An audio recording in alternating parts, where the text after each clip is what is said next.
Hello and welcome to Comparing and Ordering Fractions. Today we're going to work on ordering this set of fractions from least to greatest. And in order to do that, we're going to find the least common denominator. So we're going to start with 1/4 and we are going to list the multiples of the denominator, the multiples of 4. We're going to start out with doing the first 5 multiples. It's good practice. So 4 times 1 is 4, 4 times 2 is 8, 4 times 3 is 12, 4 times 4 is 16, and 4 times 5 is 20. Switching to 5/6, we're looking at the denominator.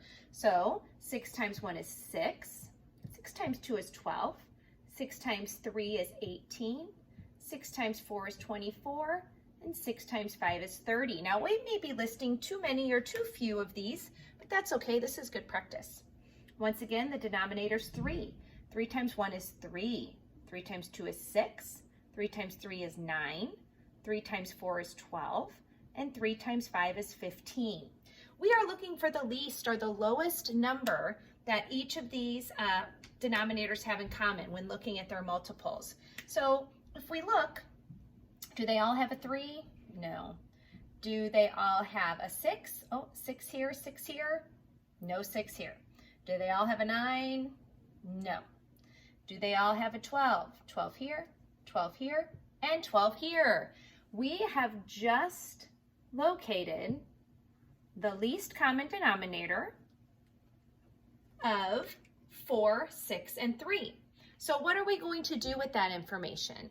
Well, let's go to our 1/4, and we need to make an equivalent fraction using the denominator of 12.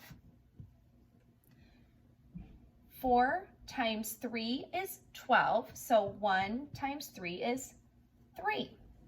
Looking at 5/6, we want to find an equivalent fraction with a denominator of 12. 6 times 2 is 12, 5 times 2 is 10. Looking at 2/3, again, an equivalent fraction. 3 times 4 is 12, 4 times 2 is 8. Now we've taken these hard fractions and we've turned them into fractions with the same denominator so we can easily compare them.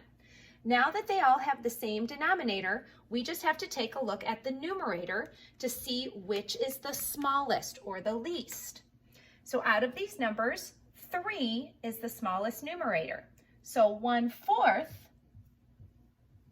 would have the least value. Going down, we have a 10 and an 8. Well, 8 is smaller than 10, so 2/3 would be our next fraction. And finally, the biggest denominator, which is the biggest numerator, which is 10, goes with our 5/6. So we know that that is the largest. We can check these with a model and see if we're right. We have a 1/4 piece.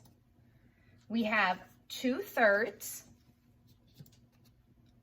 Now, if we are correct, 5/6 should be bigger than 2/3. So let's find out.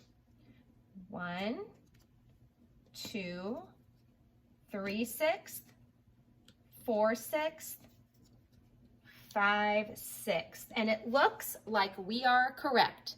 So in order to order fractions, you can find the least common denominator, make equivalent fractions, and then put them in the correct order. You've got this.